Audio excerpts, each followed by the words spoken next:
Hello guys, here's Frank from Dutch Distortion. I'm sitting here with Gary from Propane. Gary, thank you very much for giving the time to us to do an interview and being here. Sure, it's my pleasure. Anytime. So, how's it going with you? Everything's going great. We started the tour on Thursday in Berlin. From there we went to Bischofswerda in East Germany. And then we were in Essen last night in Germany. Yeah. So tonight is the one and only gig in the Netherlands on the tour. Unfortunately, but we played a few shows in the Netherlands last tour, so yeah. We figured maybe it's a bit soon, you know, to come back. But we always love it here. It's great. The people, the Netherlands have been supporting the band since the beginning, so we're very appreciative. So what's the tour going over in Germany? The tour's going well. We started on as I mentioned on Thursday night, and the crowds have been good. Germany's always been very supportive of Propane too, so the crowds are generally very good when we play in Germany. And everybody's having a good time. We have a great bunch of guys on the tour with us, you know, so it makes things a little bit easier when everybody gets along really well. Yeah. And where to next? Tomorrow we play in Cologne, in Germany. Again in Germany. Yeah. Again in Germany. But Belgium after that. So and we actually have quite a few Eastern countries that we're playing on this tour. So we go to Czech Republic, Slovakia, Croatia, and into Serbia, and also Romania on this tour. So a lot of interesting, cool places. Any places you've never been before, or? Some cities that we haven't been to before, but no new countries on this tour. Okay. Hey, in September you released the last album, the new album, right. Straight to the Dome. How was it received by the fans? Oh, great. It's a critically acclaimed album, you know, Straight to the Dome. So I think it got mostly really great reviews, and the fans seem to really like it because it's more of like a return to some of our roots, you know, something like a more old school hardcore sound, and the fans, if Propane is playing stuff in that style, it's always well received by the fans. So sort of an homage to our older albums, yeah. So the albums, it's been very well received across the board, which is great, and doing well in the States too. Well, it's really interesting you're saying that, because in my opinion, Straight to the Dome is also, for me, back to the roots of Propane. And the question I have for you is, do you think that you've diverted too much from the path of Propane for the last couple of albums? It's hard for me to say, you know. I mean, we basically wrote our music the way exactly how we wanted to at the particular time when it was written. So we've had some more experimental moments musically, I guess you could say, and perhaps too much for the taste of some fans. And I think anytime you take a chance, you know, you run the risk of sort of splitting your audience in two, you know. And but as artists, you have to do what feels right at the time to keep you inspired as a musician. And so you're always faced with a decision whether to make an album for yourself or to write albums just for the fans. And we write it for ourselves first and foremost, but we always have the fans in mind too. So you know, I think for die-hard Propane fans, Straight to the Dome was a bit of a breath of fresh air, you know. And you know, I think that if we didn't have our experimental musical moments, we might not even be still around, because we needed that, you know, to evolve. And sometimes that evolution even brings you back to some of your original roots. You know? Yeah. So maybe a bit prematurely for me to ask this question, but what do you think the future of Propane will hold? What does the future hold? Yeah. Well, we've never been a band that has really, you know, planned too far in advance. We do know that we're going to make another record in August. I don't know what the title is going to be, but I think in speaking to the rest of the band guys, we want to make something really, you know, really heavy and rootsy also. Not another Straight to the Dome, obviously, but something also that is going to take our sound back to the days of New York hardcore where we came from. And we have some festivals in August, and you know, as for what the future of the band holds, you know, 2-3 years from now, your guess is as good as mine, you know? Wonderful. Who knows, but I can say that it doesn't get any easier. So, I can understand, I really understand. Yeah, so the band's, you know, going on 22 years, you know, together, and you know, it's been a great ride, a long ride, but a lot of shows, and you know, and obviously a lot of time and devotion, and it becomes who you are, you know. I mean, I've been doing this longer than I haven't been doing it, so you know, it's like that's a pretty long tenure, you know, in a band, and there's a lot of pride that goes along with that too, because we've been together longer than most bands have been together, and you know, we've had a lot of really good achievements along with those years. Yeah, in my opinion, Propane is one of the hardcore bands. I grew up with a couple of hardcore bands, and Propane was in my top 10 list, in my top 3 list. Oh yeah, cool. So yeah, you've really made it, in my opinion. So yeah, I think some of the older, you know, some of the first few albums are considered, you know, to be classics in the genre. Yeah. So that's cool. We're proud of that, for sure. But coming back to your answer you gave to the previous question, how do you still do it? How do you still achieve to make a new album, achieve to be progressive? You have to have the, you know, it has to be a passion, you know, to do it for so long, because it's sort of a roller coaster, you know. Like sometimes when you come back around to certain places, the spirit is sort of rejuvenated in terms of numbers, you know, and more people will start coming, and it doesn't necessarily have to do with the success of any particular album. It's just, it's sort of the way it happens naturally. And sometimes it just goes down, so, you know, and I think it's for a lot of bands, a lot of metal bands, it goes like this, only, unless you're somebody like Metallica or something, where, you know, it's just always huge.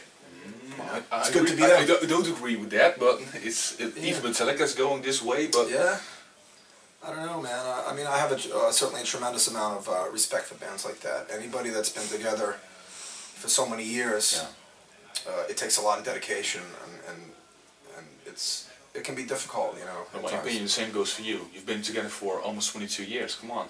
Yeah, but I wouldn't change anything, you know.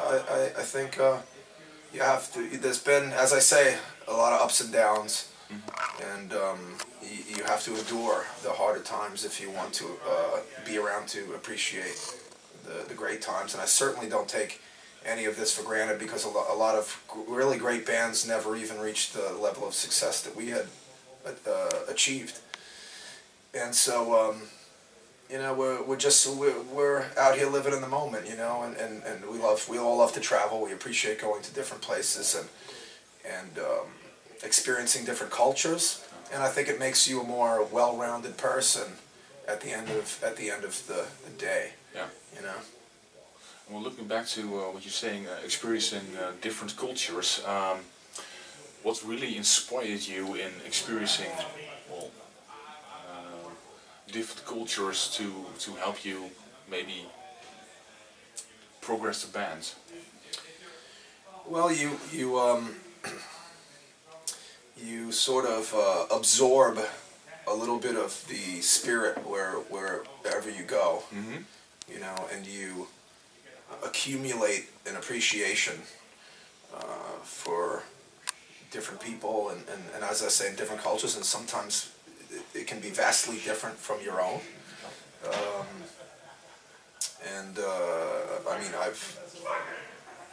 I've learned that the people that come from poorer countries, they tend to give more, and they have less and they give more.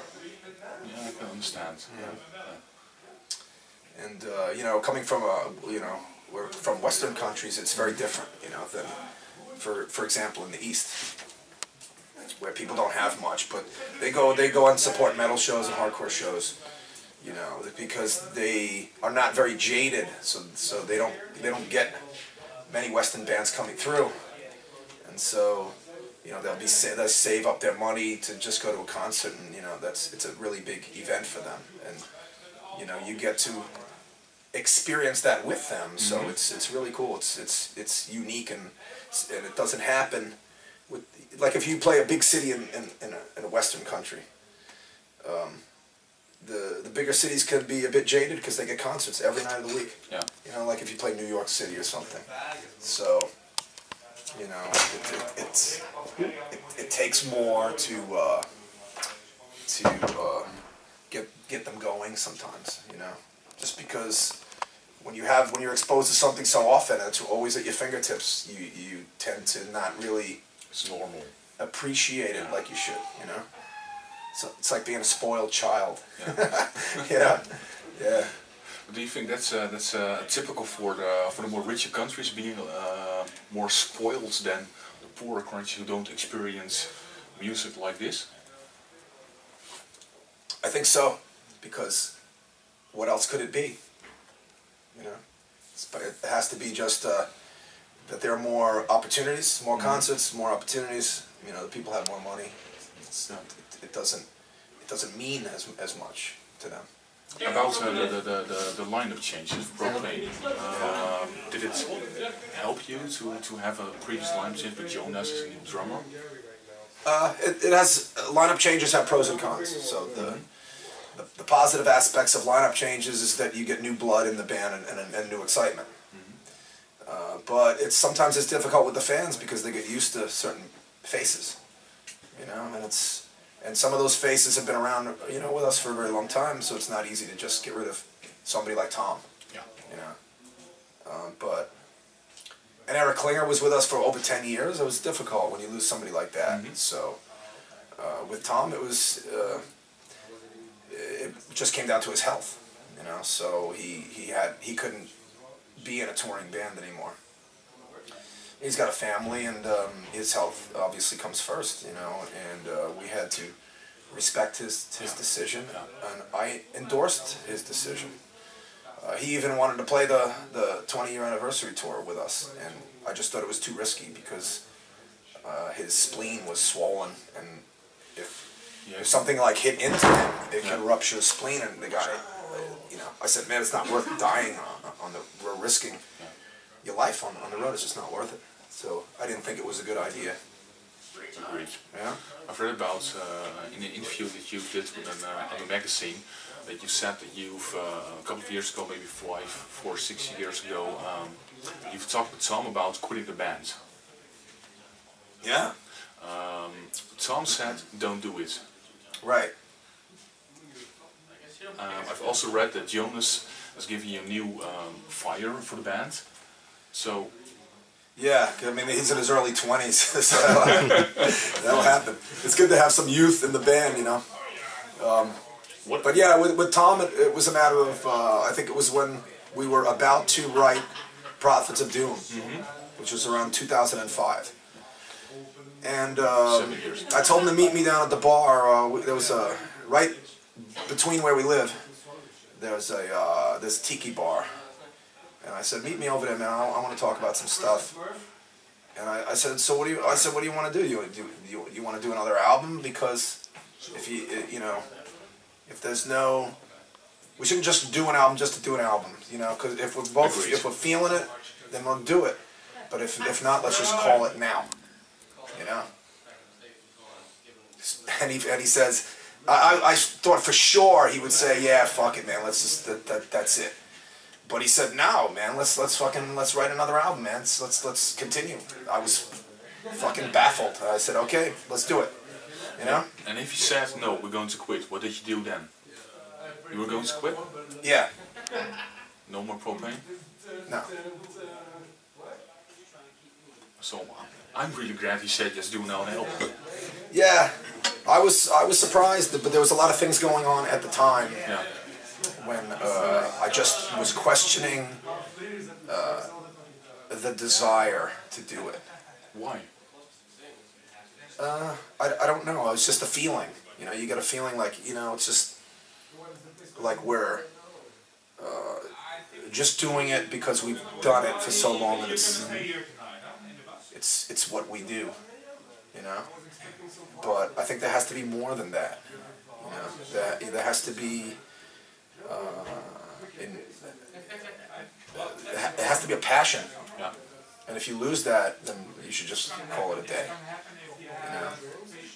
And, you know, there's a lot of bands that say, well, we're going to go out on top and all this stuff. That's commercial, the commercial attitude. You know, I think going out on top for a band like us is going out with still making good songs. To be honest to yourself. Yeah, and being able to put on a good show. Yeah. You know? And that doesn't get easier when you get a bit older, man. It's tough to, you know, do it. You know, get up and you know, sing whatever 24, 25 songs straight with the same energy, you know, as 20 years ago. Yeah. You know, so it can be difficult. It gets tougher. Yeah, it gets tougher. It does. You know, and your voice takes a beating, and you really have to. I never got to the point where I just said, you know, I'm on the road and I'm questioning why I'm doing this. You know, because then I wouldn't be here. You know, so these things are all well thought out in advance with me. Yeah. And looking back at the Propane show, for people who don't know Propane, for the readers who don't know Propane, what is Propane about?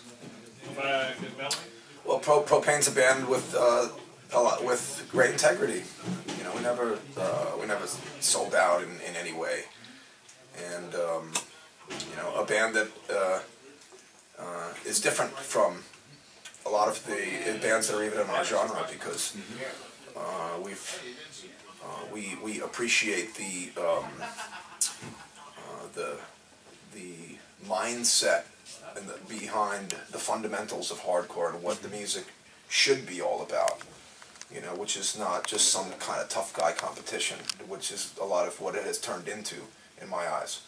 So we're trying to write music that engages the listener mentally. To really think about the stuff you're saying. Yeah, you know. We've never strayed from that mindset and that style, and a lot of people really appreciate the band for that, and that we just continuously toured, and we said, well, if the people still come to support us, then we'll do it. So we continuously toured. The band's played over 3,000 concerts, you know, and in probably over 40 countries, and we have fans. We're very proud to say that we've had fans that have seen the band 50 times. That's great. Yeah. Yeah. It's really, really cool, you know. And, you know, I see some really old school, you know, T-shirts from years ago. And that makes me kind of proud, because that means that, you know, the fan has been around, you know, that longer than a lot of the band members had been around, you know. And it's always nice to see. It's always nice to see familiar faces. You know, we're a band that's always been very approachable. You know, and you know, we're not hanging out on the tour bus. And, you know, not being connected with the fans, but only on stage. We're always hanging around, because we like that part of the experience. Why? I think it's standoffish and boring to not be engaging with your fans.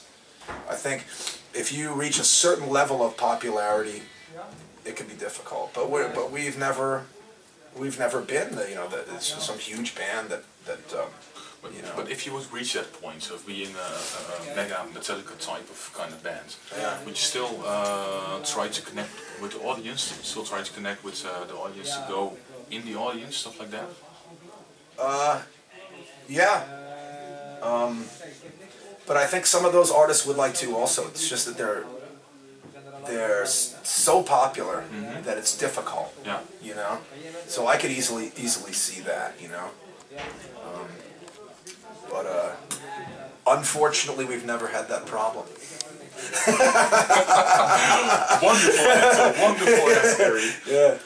And going back a little bit about the hardcore scene. What do you think about the hardcore scene in general nowadays? Well, I'm a bit, I must admit, I'm not very connected with the hardcore scene, you know. It's where I came from musically, you know. I'm a product of the A7 CBGB scene, you know, when I was playing with the Crumbsuckers, my original band. And the scene is always changing, but I think that the hardcore music is music for younger people, you know, for people that are feeling angst, you know, and they're able to express themselves about certain issues which affect younger people. So so for me it has its place, but only in my heart, you know. But I don't really associate myself too much with like the hardcore scene these days. It's just I don't feel it's my place, you know. What is your place? My place is a bit more. It's a bit more isolationist for me to say it, but my place is in Propane, you know, and we're a band that sort of marches to the beat of our own drummer, and we do our own thing. Yeah. So although we have certain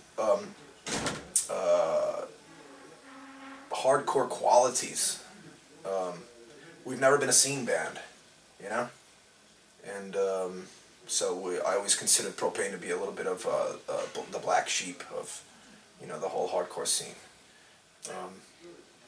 And I think it's cool, you know, it's that we're not lumped in with the rest of the pack, and that we have our own identifiable traits. Yeah. You know. Wonderful answer. Thanks. I wanted to ask you, don't you regret that you're not part of the typical hardcore scene, but you've really answered the question and you answered. Yeah. Wonderful. I mean, yeah. I certainly appreciate the scene. So yeah. this is not a diss on the scene or anything. It's just that I think, you know, as an older, more mature person, and as a musician also, I don't think it's my place to be to really be a spokesperson for hardcore. I think you have to look for younger people for that. You're a spokesperson of your own ideas. Yeah. Yeah. And going to the own ideas, Propane has always been a kind of political band. Tricky question, but what do you think about the current political situation in the United States?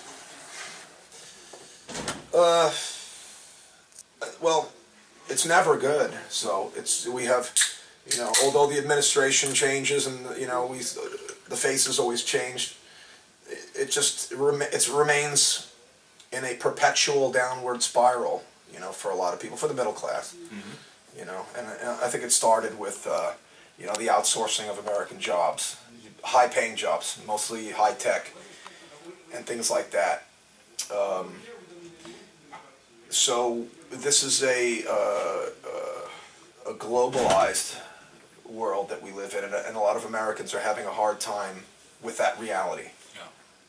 And being able to compete with other economies and people from economies which are up and coming and more competitive. So a lot of U.S. jobs, most of them U.S. jobs now are in the service sector, and they don't pay very well. We're seeing some inflation now and high unemployment in certain areas, and a lot of costs are continuously going up, like healthcare. So it's a big. Most families are faced with a pretty hard financial burden, and you know, it's not a good situation, you know. And I think a lot of countries are really feeling the pinch of the same things, Yeah. and we don't quite know how to overcome these things yet. And I think a lot of it is out of the hands of certain politicians. It's a problem that it's not easily fixable, because we're not an isolationist country. If we were, maybe then, you know, then a lot of these things could be fixed. We could run our country a little bit more like Iceland has done over the past couple of years. But I don't think it's a reality in the United States. It's just too big, and we have to compete with the rest of the world. And so that's the problem. I mean, I'm fortunate enough that I make my money in a lot of different countries. You know, so I'm not 100% burdened with a lot of the things that face most Americans. Yeah, with propane, you're telling about the situation. You're, in my opinion, educating people with what's going on. Do you think that people will pick up the message and hopefully do something about it? Do you think that music can help people to do something about the current situation? It certainly has the power to do it, because most people like music, and you know, can be influenced by it. You know, if they like the song and they like the message, they could certainly be influenced by it. But I think popular music, first and foremost, it's quite liberal and quite to the left, and that is where a lot of our problems are coming from. It seems currently, you know, it's where a lot of our current problems stem from, and it's the same when things go a little bit more to the right. We have big problems, but different problems, you know. So it's a matter of finding politicians that are a bit more toward the center, I think. And maybe it will take a third party in the States to really change things. But until then, we're just going to have the same two shitty parties that we have that ruin everything. You know, they say it's two wings of the same shitty plane. Same sign. Yeah. And maybe another tricky question, but what would be your message to the new generation to try to change something? What would be your message? Endorse a third party, you know. Disassociate yourself from, and I'm speaking as an American, disassociate yourself from the two major parties. So, because they have the same funding, you know, it's all the banks and everybody else. Yeah. That's who buys shit, you know. And if people stop supporting the two major parties and endorse a new party, new political party that was more centrist, then I think we could have some positive change, you know, and not just rhetoric. You know, everything's rhetoric. We hear politicians continuously tell people what they want to hear, but they never deliver. And so it's just lies. Yeah. You know? And I always thought that it should be in writing somewhere that if a politician doesn't do what they say they're going to do, they should be immediately fired. You know, and I don't know why certain laws are not put in place because of that. So it seems like the deck is always stacked against the people. You know, and in time we can do less and less about it, because they take more freedoms away too, you know, and so yeah, I think a lot of countries are at the point now where they feel they have to make some changes, you know. That's not just us. Not only the United States. It's the same in the Netherlands, same in different countries. Yeah. I'm not going to turn this interview in a political interview, but it's happening all over the world. Yeah, yeah. You're right. And a lot of countries, well, a lot of EU countries are in a big mess because they've taken on too much debt. You know, They took out tremendous loans without the ability to pay it back. And and then starts the austerity measures. And they take all social programs away, and they take more and more and more away from the people. And then when you do that to the point where people can't eat, and then you have big problems like, you know, what's going on in Greece and some other places. Yeah. Mm-hmm. So it's a global concern, you know, of what's going on. So, and we even feel it on the road. You know, people don't have as much money as they used to. You know, and in certain places they have to pick and choose what concerts they're going to go to. It's not like in the old days. You know, when things were better, and they said, we'll go to the Propane show. We'll go see this other show on the weekend or whatever. Now they're saying, well, we can only go out once, you know, once every couple of weeks maybe to spend some money. So everyone's, you know, tightening the screws a little bit, and they have to. Yeah, it's a shame. Yeah. Hey, before going all dark and to the dystopic future, yeah, it seems like it's going to be a dystopic future, but I really don't hope so. Right. Going back to you, you're also a really family man. Yeah. How do you combine propane with family? Well, it was very difficult when my son was younger, you know. So, you know, hard to go on the road, hard for him, hard not to be around, you know, because there are certain things you want to do as a father. You know, you want to make sure that his grades are good and help him with school and do all these other things. And when you're not home, it's, you know, you can't not feel guilty about it to a certain degree. And now that he's 17, it's a little bit easier. He's driving, you know. He's got a girlfriend, and you know, he's just so used to it. So it's with the family, it's easier now than in former years. Just because my kid's older, and you know, my wife's used to it. She's been with me since the beginning of the band, so you know, that's, you know, it's never 100% easy, but it's just accepted because it's what I do, you know. And your son, is he also into propane? Oh yeah, he's into propane. But he likes a lot of different styles of music. He likes rap, and he plays drums. Yeah, he plays drums. Loves classic metal bands like Pantera and Metallica, Iron Maiden. You know, all that stuff. Slayer, Propane, but some newer stuff too. Yeah. You know, a good drummer doesn't play as much as he should. Maybe he'll see this video. But that's it. Being a teenager, you know, they get tunnel vision, and they get sidetracked very easily into different things, you know. And now it's going to the gym and his girlfriend. Pumping irons. Yeah. His girlfriends going out. Yeah, he's at the gym every day. The great thing about my son is he's never been a problem. You know, when I was his age, I was a problem to my parents. I was drinking. I was a fucking asshole for a few years to them, and I really regret it. With Gary Jr., perfect. I've never seen him drunk.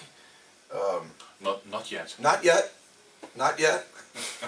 But I'm thankful for it. You know, he takes care of himself. Very good. You know, never needs help with the school stuff. He's always very together. He's in the gym, you know, 7 days a week. So, and for 3 years now. So he's a monster. Wonderful. But a really nice kid. Yeah, good to hear. Yeah, it's great. And Gary, final question. Do you have anything else to add to the interview? Anything you've missed, or anything you want to say to our readers, to our viewers? Well, I'd like to say thank you very much for supporting Propane for so many years. We wouldn't be here without all the fans, that's for sure. And you know, just look for a new album in the fall or winter. I don't know what the title's going to be, but I think it's going to be real old school style Propane, and certainly old school fans of Propane will really dig it, I think. And look for us on this tour. Look for us in the summertime playing some festivals. And once again, thanks a lot.